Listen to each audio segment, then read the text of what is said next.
los honorarios. Más que nada es la forma más común de poder remunerar este tipo de figuras. No podemos encuadrarlo como trabajo a domicilio. ¿Ok? ¿Por qué? Porque no hay patrón. ¿Qué es lo que hay? Un convocante. ¿Y qué es lo que hay? Un aportante. Es una prestación de servicios. Todavía no está regulado en nuestro sistema legal. Así es. Obviamente dicen que la relación laboral es cuando haya dependencia económica que se genera entre una persona física y una unidad económica que regularmente le proporcione ingresos por más del 50% de los mismos de esa misma fuente. Nada más que cuiden las empresas bajo este tipo de proyectos que estos sujetos no reciban ingresos significativos regulares para poder desvirtuar la relación laboral. Una sugerencia es que diversas empresas les otorguen ingresos por proyectos realizados. Tampoco aplica el contrato por obra, porque no se vincula a través del CROC. No es un desarrollo de un proceso determinado, sino más bien resultados los cuales pueden variar de acuerdo a la experiencia de los convocados, sin que exista una certeza de que el mismo individuo pueda corresponder a cada una de las convocatorias de la empresa. Es decir, tú mandas la convocatoria y a ver quiénes te caen, pueden ser diferentes sujetos. Nomás hay que cuidar que no haya habitualidad, la demostración de que los tiempos que el voluntario dedica al proyecto son propios y que no haya subordinación, ¿estamos de acuerdo? Porque no hay una relación laboral tal cual. Obviamente en seguridad social este tema rebasa totalmente lo que está en su ley porque ni siquiera lo tiene contemplado. Es otro tema que tampoco aborda la ley del seguro social. No se dan los supuestos del artículo 12 de la ley del seguro social. Obviamente no se encuadra en el outsourcing del 15A de la ley del trabajo y 15A de la ley del seguro. No hay un contratista, porque hay una empresa convocante y varios sujetos atendieron a dicha convocatoria. Y el tratamiento fiscal, pues básicamente es una prestación de servicios, por lo tanto tenemos que retener el IVA y el ICR del prestador de servicios, o en su caso tratarlo como asimilable. Obviamente estos gastos serán deducibles siempre que yo cumpla con los requisitos para la deducción, y obviamente no hay contribuciones directas de seguridad social ni de relación laboral porque nunca existió dicha relación. ¿Qué pasa para la persona física, el voluntario? En caso de percibir honorarios, deberá expedir el CFDI correspondiente. Ahora, ¿qué tratamiento tendrá su ingreso? Por ejemplo, podría ser el de premio. Premios. Dicha cantidad, aparte que los premios están exentos. Qué interesante, ¿verdad? Solución. Está en el mercado. Tú lanzas la convocatoria y en función de la respuesta, tú eliges al interesado. El problema es que esto no está regulado por nuestro sistema jurídico, pero está en el mercado. Muchos, en Estados Unidos esto se usa muchísimo. En México, pues apenas está descubriendo su funcionalidad. Como todo proceso, ya tal vez estamos un poquito retrasados en la aplicación. Obviamente, estos gastos se van a poder deducir. Y el CROC es una estrategia que permite detectar y aprovechar el talento disperso entre el gran público usuario de la tecnología. Resuelves problemas y reduce los costos que tradicionalmente incluirías si contratamos recursos humanos. Como es una figura de reciente creación, pues todavía no hay un tratamiento laboral, ni seguridad social, ni mucho menos fiscal. ¿Estamos de acuerdo? No lo hay. Ahorita lo que más se le parece aquí es la prestación de servicios. Es lo más parecido. O bajo el régimen de honorarios o bajo el régimen de premios. ¿Por qué? Porque no hay una regulación, no tenemos un apartado especial donde colocarlos. un tema de reciente aparición. No hay relación laboral, ¿estamos de acuerdo? Nada más que pues, habrá que ver cómo actúa la autoridad. Yo veo que en el futuro la ley laboral deberán adaptarse a las nuevas circunstancias para efectivizar los derechos de las personas que colaboran en ese sistema de suministro masivo. Por el momento, el tratamiento de esta figura es completamente legal, con las ventajas que ello conlleva. Otro procedimiento que podemos utilizar es el payrolling. ¿Qué pasó? Perdón, en la parte del crowdsourcing, una de las restricciones es la habitualidad. Sí. ¿Esa restricción es por evento? Sí, por cada uno, ¿no? Son eventos diferentes. Pero puede ser, no sé, una periodicidad de cada 15 días. Sí, La habitualidad. ya no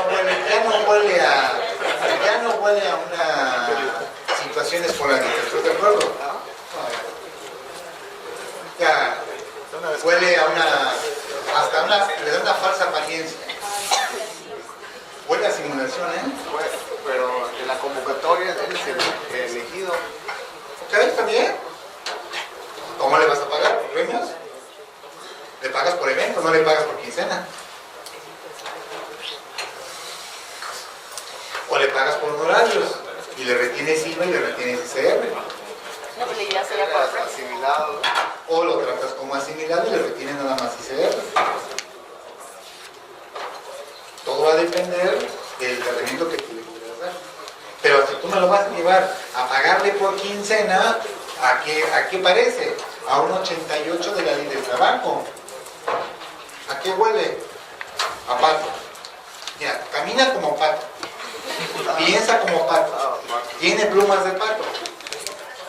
Habla como pato, diciendo cuacuá. Y dices que tú le pagas por quincena, me cae que es pato. Habría que llevarlo, en mi teoría, en mi opinión, habría que llevarlo a un pago por evento. Termina su proceso, le pago y lanzo otra convocatoria. Si en esa convocatoria también él me propone una herramienta de solución viable, le pago por evento, no le pago por quincena. Por evento, no sé, el evento. El evento puede durar 3 semanas como puede durar 3 meses. Esto es nuevo, ¿estás de acuerdo? O sea, no está regulado. ¿Quién lo va a ir regulando? La práctica. Tendremos que irlo adecuando a las necesidades de las partes, tanto del que se acerca a la convocatoria como del convocante. Es un tema novedoso, curioso. Ahora aquí la situación sobre la publicidad de la convocatoria podría ser, ¿Internet? usando la de la TIC, podría ser la misma página de internet de la empresa y hacerlo así. Claro. Ya se tomaría en consideración que es abierta al público. Sí, claro. Tendrías que decir que está abierto al público en general. Claro. Y ya ellos se dirigirían a tu sitio para hacerte sus propuestas y ya tú elegirías de los proponentes la mejor de las alternativas. Y ya establecerías con él el esquema de pago. Oye, es que yo quiero cobrarte mis honorarios. Acá A bien. lo mejor el proyecto podría durar, decir que dura el proyecto 1 año y que conforme Avance. así como avance, darle la Le contraprestación. voy a dar una contraprestación o su premio respectivo, dependiendo de lo que yo quiera generar Sí, claro. o el tratamiento que él quiera aplicar. Como no está regulado, mija, es un proceso que a lo mejor ahorita lo estamos charlando y dentro de 5 años o 10 años lo veremos ya en un marco jurídico. ¿Cómo lo va a identificar nuestra legislación? Este proceso de la payrolling o pago de nómina es el más común que hay. Muchos de los que hacen outsourcing en realidad no son outsourcing, son pagadoras. ¿Están de acuerdo? O sea, no son outsourcing como tal, la verdad. Lo que hacen que es maquilan la nómina. Claro que a nombre de ellos, como si ellos fueran el patrón. Pero en realidad hay un problema. El patrón sí puede ser el verdadero beneficiario. El payrolling, realmente en Estados Unidos, que es donde más se aplica, lo hacen las empresas. ¿Por qué? Porque muchas empresas no tienen la capacidad para ser especialistas en procesos de nómina. Entonces, delegan ese trabajo a un tercero. Y ese tercero, ¿qué es lo que hace? Se encarga de hacer todo el proceso de la nómina. Ese proceso que conlleva incidencias, generación de pago y en su caso dispersión. Pago. Esto es el pay. Para acabar pronto, ¿sí? Algo muy sencillo. ¿Por qué lo hacen las empresas? Porque las empresas no tienen la infraestructura, no tienen los programas de cómputo, no tienen el tiempo o la gente especializada en esta materia y por lo tanto tercerizan la pura maquila de la nómina. Es todo el proceso de nómina, desde la captación de incidencias hasta el pago a los empleados. En algunos casos incluye declaraciones y pago de impuestos. Este instrumento permite de una manera ordenada realizar el pago del sueldo salario de los trabajadores, así como dar información contable y estadística tanto para la empresa como para el ente encargado de regular las relaciones laborales. No están sujetos a un modelo oficial, por lo que cada empresa puede usar o confeccionar sus propios modelos. Se encarga de reportar al IMSS e Infonavit altas, bajas y modificaciones salariales, el registro de incapacidades o ausencia, los montos de las cuotas, etc. A ellos se les suma el cálculo de impuestos federales y estatales como son nómina, preparación de declaraciones y reportes, y todo se integra en un solo expediente. ¿Qué beneficios? Reducimos costos, ya no tengo un departamento de nómina, ¿estás de acuerdo? Se lo doy a alguien que sabe hacer nómina. No tengo que administrar empleados para estos proyectos y ellos se pueden encargar también del reclutamiento y selección del personal hasta donde llegue el contrato de pay, según lo que se aplique. Miren, hay algunas que también hacen headhunter, es decir, hacen la captación de personal, cazatalentos, en función de lo que la pay te proponga o te ofrezca, pues será lo que contratemos. El tratamiento laboral, como la empresa brinda los servicios del pay, es decir, solo maquila la nómina, no hay relación laboral con los trabajadores de sus clientes.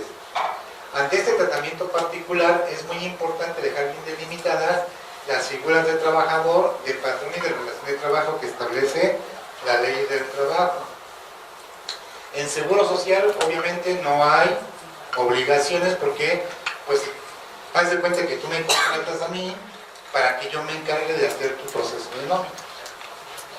Los trabajadores son tuyos o míos. Tus trabajadores tuyos son tuyos, tú tienes tus obligaciones con ellos.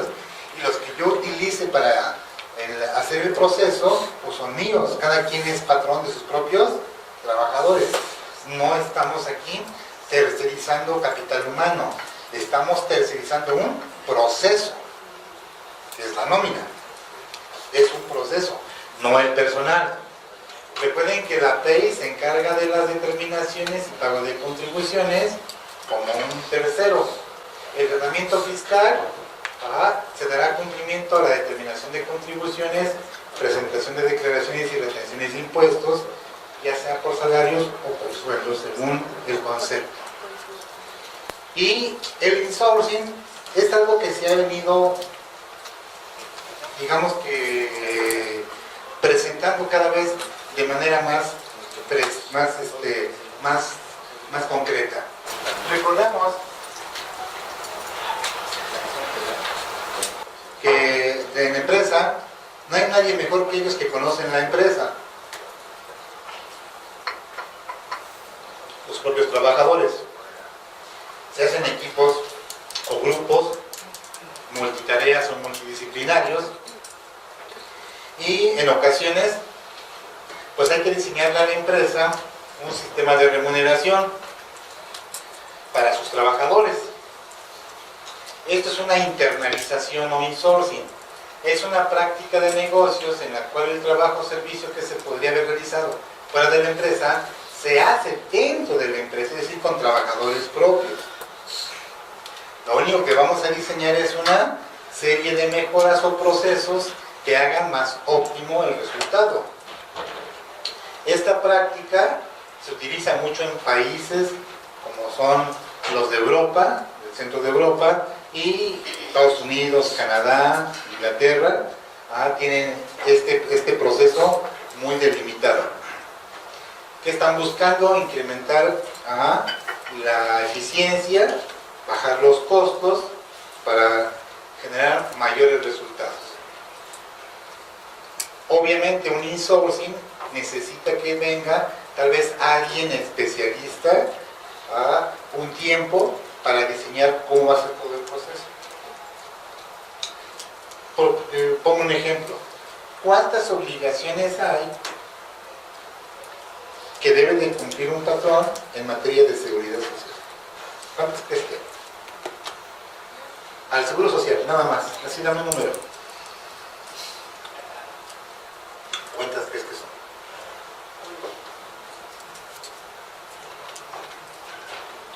En conjunto, todas. Ya en el artículo 304A está el catálogo de infracciones y el 304B el catálogo de multas de la ley del seguro social. Si tú sumas todas las conductas infractoras, ¿cuántas crees que son? 59. O sea que hay hasta posibles 50 conductas infractoras. Eso significa que tenemos que cumplir con 59 obligaciones. Si yo incumplo esas obligaciones, ¿a qué me puedo hacer acreedor?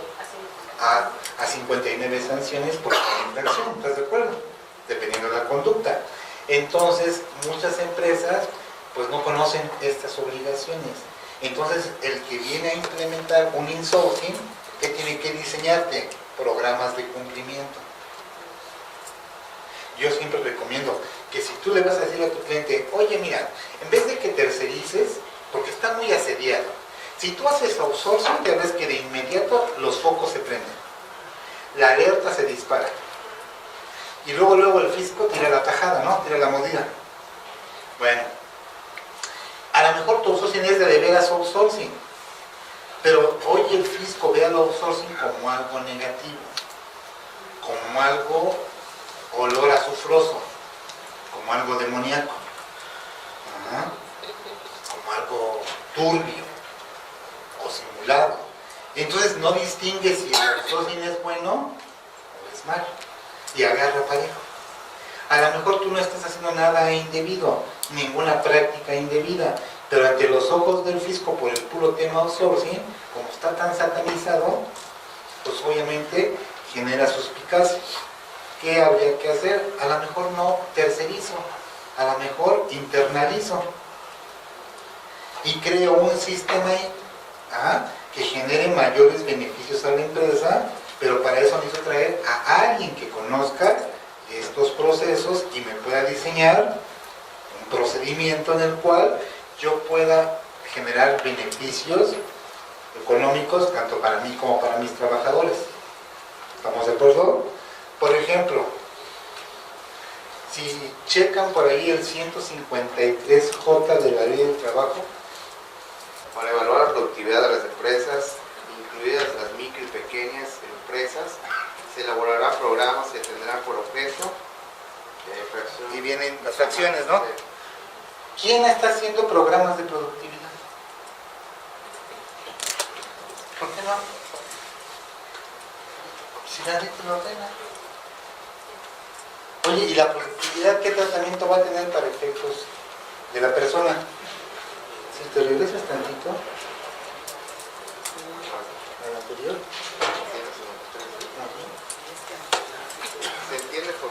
Se entiende por productividad, para efectos de esta ley, el resultado de optimizar los factores humanos, materiales, financieros, tecnológicos y organizacionales que concurren en la empresa, en la rama del sector para la elaboración circulación de bienes o prestación de servicios, con el fin de promover el nivel sectorial, estatal, regional, nacional e internacional, de acuerdo con el mercado a que tiene acceso, su competitividad, su sustentabilidad, mejorar su capacitación, su tecnología y organización, incrementar los ingresos, el bienestar de los trabajadores y distribuir equitativamente los beneficios.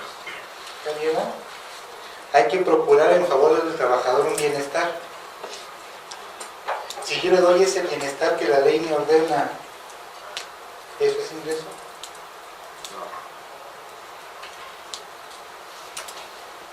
Pero para eso tengo que tener planes y programas. Ya los diseñé. Ya me puse a estudiar la ley laboral para sacarle provecho a esa disposición y generar un beneficio a mis trabajadores y de paso un beneficio a mi empresa para que sea más competitiva y se pueda desarrollar a nivel nacional e internacional. Es que no me he metido a estudiar la ley del trabajo. Ahí está la posibilidad de poder generar beneficios, bienestar, que pudiera generar un bajo costo fiscal. Entonces, por eso buscamos a que alguien nos venga a decir qué podríamos hacer. Una tal vez reestructuración de departamentos o un proceso de reingeniería. Hay que romper paradigmas y cambiar el esquema de valores hacia lo que realmente es importante. Es la capacidad de determinadas empresas especializadas de evaluar los sistemas y procesos actuales. Luego de evaluarlos, pueden proponer mejoras a esos sistemas y finalmente nos podríamos encargar haciendo más eficiente esto. Obviamente todo esto se hace dentro de la empresa necesitada. Así,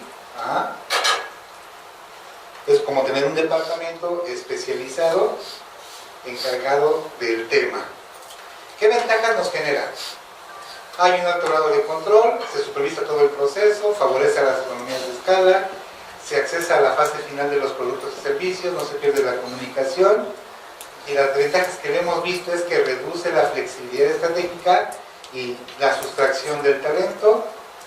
El tratamiento laboral, pues obviamente como son trabajadores de la empresa, pues obviamente hay relación laboral.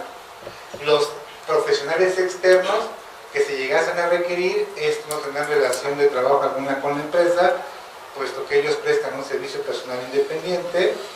Con el fin de evitar contingencias, hay que dejar bien delimitada la figura del patrón, trabajador y relación de trabajo. Y el tratamiento del seguro social, obviamente, cubre a los sujetos trabajadores, como en este caso, si llega un tercero a decirme cómo debo de hacer el insourcing, los trabajadores del tercero no son trabajadores del cliente, solo sus propios trabajadores. Los externos, obviamente no se tiene obligación de seguridad social. El tratamiento fiscal, obviamente, pues tendrá que pagar la empresa su ICR de sus trabajadores, retenido obviamente en términos del artículo 96, y cumplir con todas las obligaciones del 99, por los honorarios que en su caso se contraten a los profesionales externos, pues deberán efectuarse la retención del ICR y del IVA en su caso. Obviamente tanto los gastos por nómina como los gastos por honorarios podrán ser deducibles, pero tenemos el problema de la deducibilidad del 100% de la nómina, ¿están de acuerdo? Que tenemos hasta ahorita, entre comillas, un tope de un 53 o un 47. Van a ver al final que ese tope se puede convertir en exención, en deducción del 100. Para eso hay que hacer un amparo. Ya veremos de qué manera. Obviamente los trabajadores deberán cumplir con el 98 de renta, para presentar sus constancias, sus declaraciones de impuestos están obligados, solicitar las constancias, presentar su anual si se colocan en el supuesto de la fracción tercera del 99 y comunicarle al empleador si es que son trabajadores nada más míos o son de otro patrón, para que ya no se aplique el subsidio para el empleo de manera doble, es decir, para que no se vaya a duplicar. Para los profesionales externos que diseñen el proceso de insourcing, pues obviamente los honorarios por sus servicios, expedirá su CFDI. Obviamente estos gastos serán deducciones para el cliente contratante. Y pues el tema toral, el tema que está en la boca de la autoridad, y llámese laboral, llámese seguro social, llámese Infonavit, ya incluso el Infonavit es una reforma del artículo 29, y obviamente la parte fiscal, el outsourcing. Estamos de acuerdo que la empresa debe dedicarse a lo que sabe. ¿Estamos de acuerdo? Si sabe hacer café, que se dedique a vender y hacer café. El problema es que luego se quiere dedicar a administrar personal. Y el problema es que no sabe administrar personal. Luego los dueños de los negocios están tan preocupados porque la gente no falte, porque la gente pide permisos, porque piden un préstamo, y todo eso distrae al empresario de su verdadera función, de su verdadera actividad. ¿Cuál es la función del empresario? Emprender. De ahí viene el nombre, empresa, emprender, emprendimiento. Entonces, el problema del empresario es que se quiere volver administrador. Pero el gran problema es que no sabe administrar. Y luego toma decisiones con el hígado o con el corazón. Muy viscerales. Y puede obviamente provocar que la empresa tenga un contratiempo o tenga un conflicto de intereses. Entonces, el outsourcing se ha vuelto una alternativa para obtener mano de obra calificada que puede generarnos beneficios laborales, beneficios de seguridad social y desde luego beneficios fiscales. Muchas empresas de estas, de outsourcing, se dedican desde el reclutamiento hasta la nómina, es decir, todo el proceso. Este vocablo, como ustedes saben, se compone de out, fuera, y source, fuente o suministro. Por lo tanto, podríamos decir que se le llama suministro externo o externalización. Esta es una reingeniería de procesos, ¿no? Se busca ser obviamente más eficiente y por lo tanto se delega a un tercero la tarea o la actividad. ¿Qué es lo que hay que buscar? Encontrar nuevos proveedores, nuevas formas de asegurar la entrega de materias primas, artículos o componentes y servicios. Significa utilizar el conocimiento, la experiencia y la creatividad de nuevos proveedores a los que anteriormente no se recurría. ¿En qué consiste? Una empresa contrata a una agencia o firma externa especializada para hacer algo en lo que ella no se especializa. Es decir, recurro a alguien exterior para operar una función que anteriormente yo realizaba mal dentro de mi organización. Este concepto no es nuevo, ¿están de acuerdo? Hay muchos años de trayectoria. Les decía que nace desde la Segunda Guerra Mundial. Se fue haciendo obsoleta con el desarrollo de la tecnología, ya que los departamentos nunca podían mantenerse tan actualizados y competitivos como lo hacían las agencias independientes especializadas en su área. La justificación. Pues ya saben que no hay empresa que no tenga que soportar ICR, IVA, IEPS, nómina, en algunos estados el ISTUB, el Seguro Social, el Infonavit, el SAR, los municipales, los ecológicos, y hoy por hoy pues tenemos el tope del 53% de los exentos como no deducibles, o un 47%, y las empresas hoy pues ya ven todas las implicaciones que tiene que tener una empresa por ser patrón.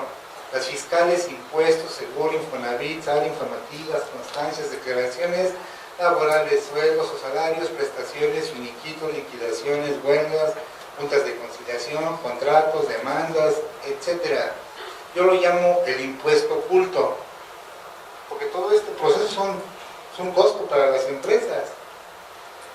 Es un impuesto oculto muy alto porque hay que calcular impuestos, retener, contabilizar, vigilancia del trabajo, reglamentos, contratos, planes de revisión, actas de recorrido, comisiones mixtas, nóminas, recibos de pago, declaraciones fiscales, conflictos, demandas. No, hombre, pequeña tarea. Esta relación laboral provoca que todas las empresas tengan que tener un departamento especializado para el debido cumplimiento de esta actividad.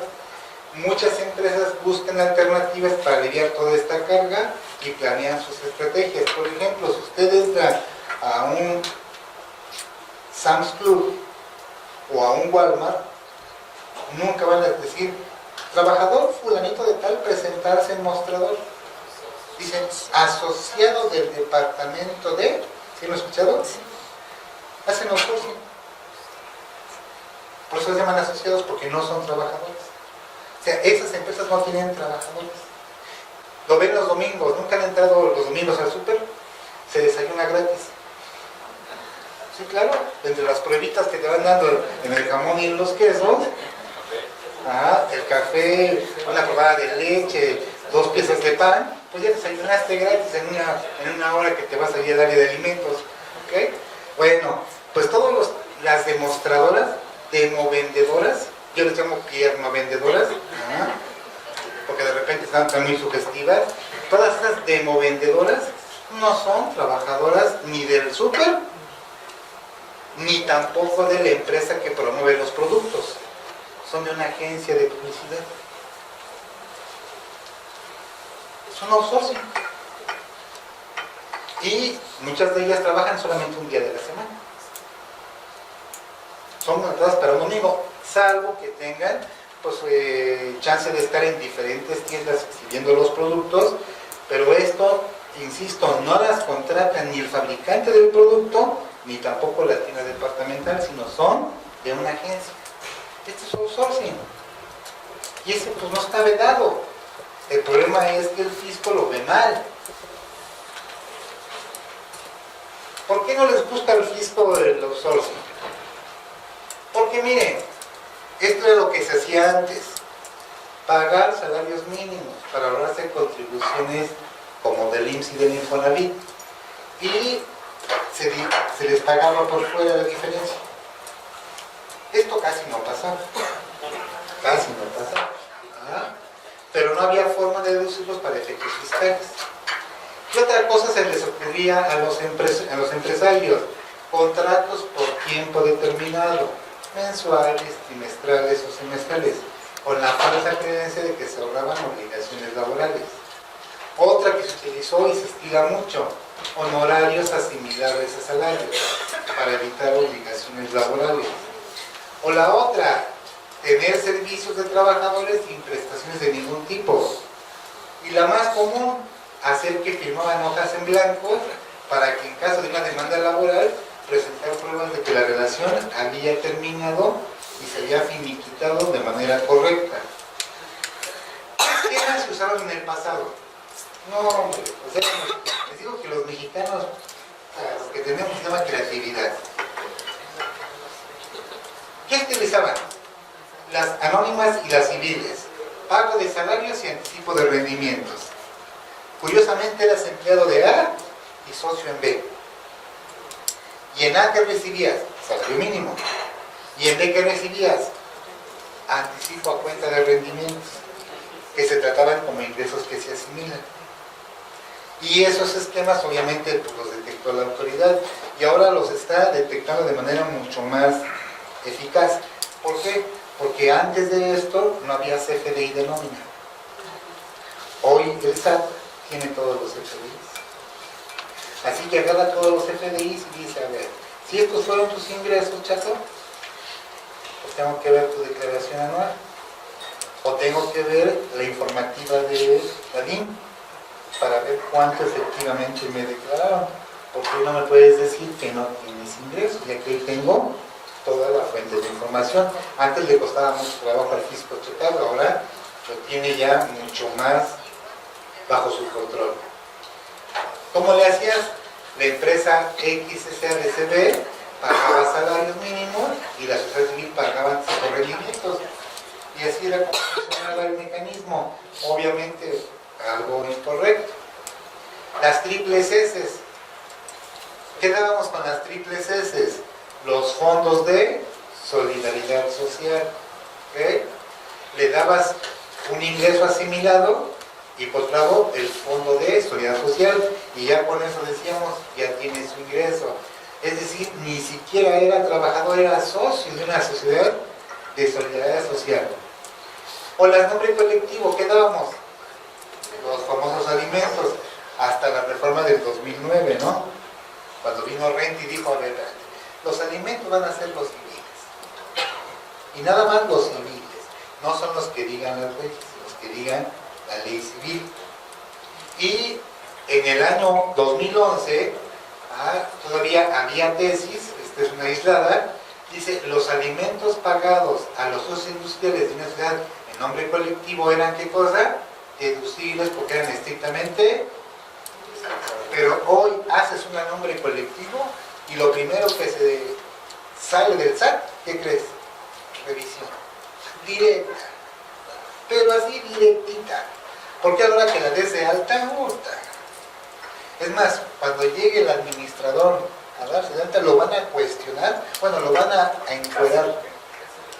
Le van a preguntar de dónde va a obtener la riqueza, que si sabe las broncas en que se está metiendo, que puede ser culpable de una conducta delictiva. Bueno, los atemorizan, no sé si les ha pasado por acá, cuando han dado una empresa, ¿no? ¿Todavía no? Aunque es darse casi para todas las sociedades. Ya lo están haciendo, ¿no? Todas las sociedades. Están intimidando un poco Al administrador. al administrador, ¿no? Le pegan ahí un pequeño sustito, ¿no? A algunos les da hasta diabetes, ¿eh?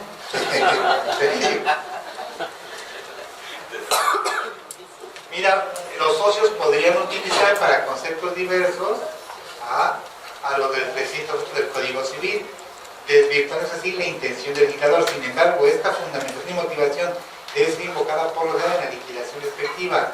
Y al no contestar la demanda, esto porque el artículo 22 de la Ley del Contencioso en 2011, pues reconoce que esos alimentos eran deducibles. No eran utilidades, fíjate, los alimentos son deducibles y no se computarán en los balances anuales a cuenta de utilidades.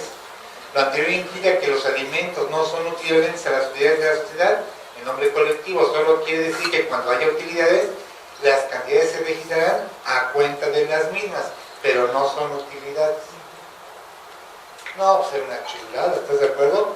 Porque recibíamos, ¿qué cosa? Alimentos, y los alimentos estaban exentos. Entonces el boquete al fisco era brutal, era un hoyo negro, ¿no? Si los alimentos no son utilidades, pues no es aplicable la prohibición del 32, fracción 25 de la ley de renta, y por ello son deducibles todo lo que se pague en alimentos. Pero esto fue hasta antes de la reforma de la ley de renta. ¿Okay? Y fíjate, estaban exceptuados de ISR,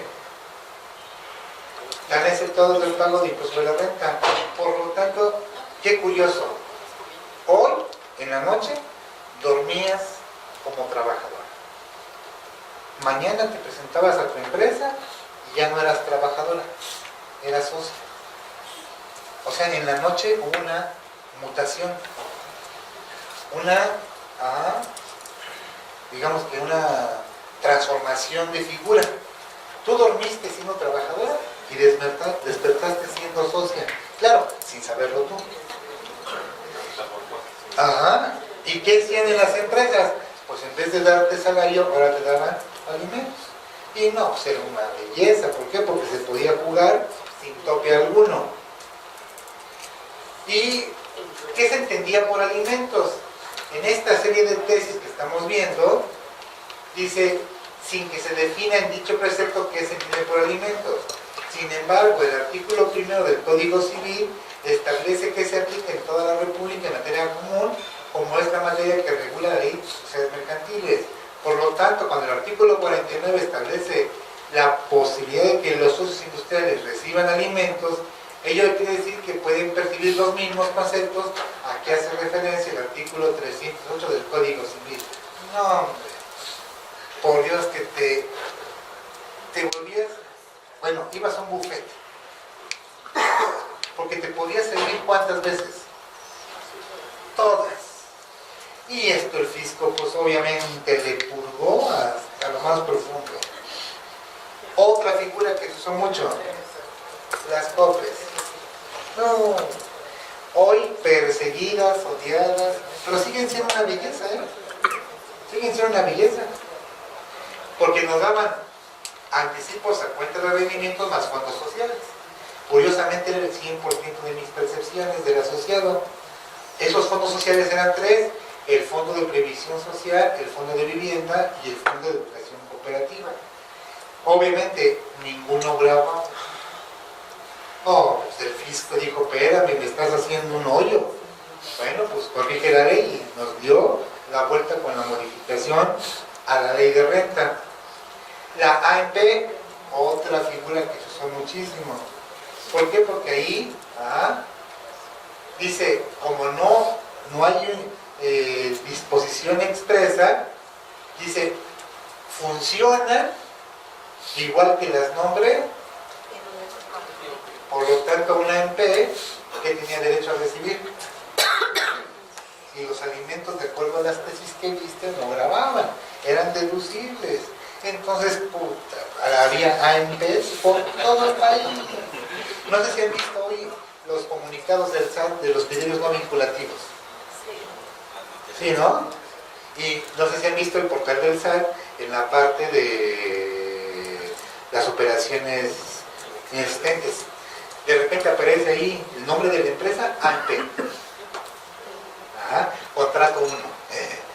O sea, ¿qué nos está diciendo? Que ese contrato, bueno, que esa empresa hizo operaciones simuladas. Mira, una AMP quedaba exenta del pago del IVA. Además,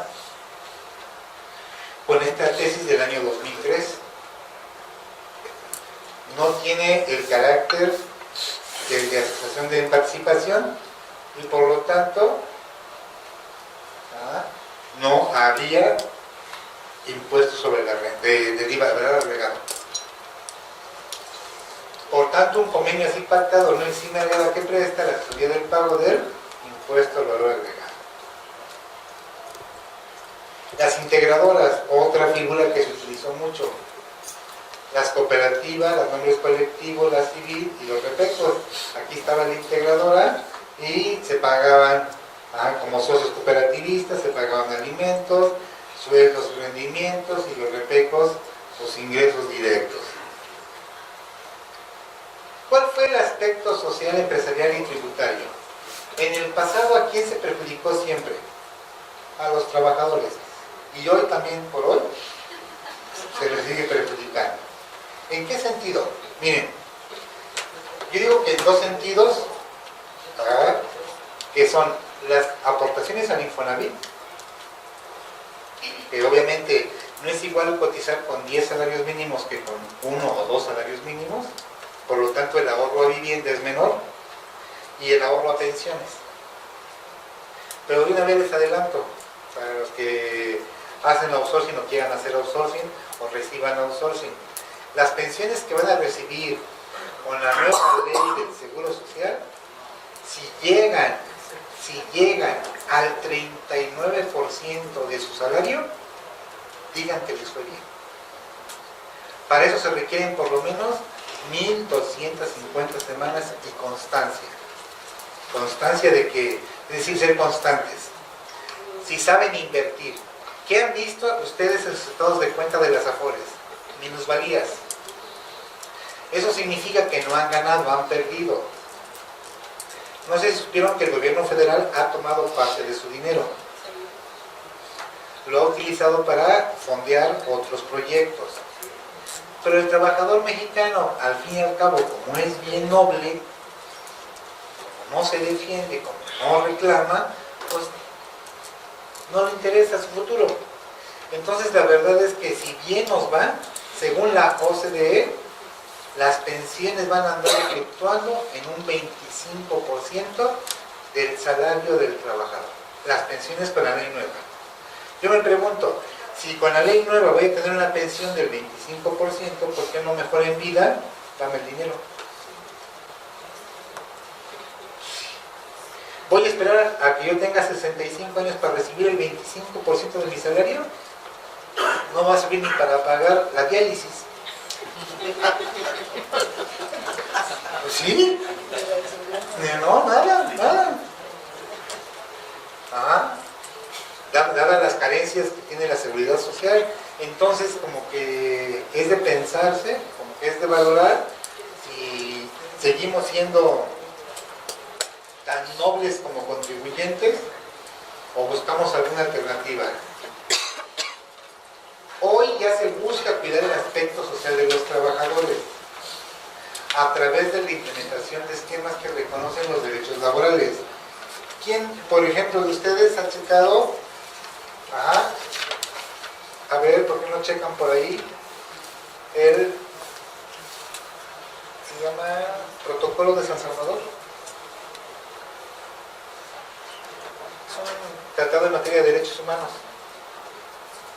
Ya ven que los derechos humanos agarraron una fuerza importantísima a partir de 2011, con la reforma del 9 de junio, que próximamente vamos a cumplir 5 años de su entrada en vigor. Ahora ya el mexicano no tiene garantías individuales, hoy tiene derechos fundamentales conocidos como derechos humanos. Hoy hay que hacer uso de los diversos tratados que hablan sobre la materia. Eso significa acudir a fuentes internacionales del derecho, no nada más acudir a las fuentes locales.